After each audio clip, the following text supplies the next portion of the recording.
দেশ বিদেশের বাছাই করা খবর নিয়ে সর্বদাই সত্য সন্ধানী এই নিউজ ভারত। আগামী 20 মে নাগাদ দক্ষিণ বঙ্গোপসাগরে একটি ঘূর্ণাবর্ত তৈরি হতে পারে। এই ঘূর্ণিঝড়ের নামকরণ হবে সাইক্লোন রেমাল। এই ঘূর্ণাবর্তটি ধীরে ধীরে উত্তর দিকে এগিয়ে গিয়ে শক্তি বাড়াবে। 24 মে সাইক্লোনের আকার নিয়ে নেবে।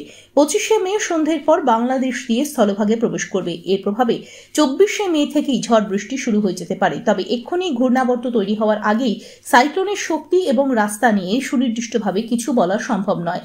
দিন যত গড়াবে এই সাইক্লোনের গতিপথ এবং শক্তির সম্ভাবনা রয়েছে। ভারী বৃষ্টি না হলেও হালকা থেকে মাঝারি বৃষ্টি হতে পারে। কোথাও ঘন্টায় 30 থেকে 40 কিলোমিটার বেগে দমকা হাওয়া বইতে পারে। আজ কলকাতা ও তার পার্শ্ববর্তী অঞ্চলে দিনের সর্বোচ্চ তাপমাত্রা 31 ডিগ্রি সেলসিয়াস, সর্বনিম্ন 26 ডিগ্রি সেলসিয়াস। বাতাসে আপেক্ষিক আর্দ্রতার পরিমাণ 74%। আজকের বৃষ্টিপাতের পরিমাণ 8.4 মিলিমিটার। ব্যুরো রিপোর্ট, ই নিউজ ভারত।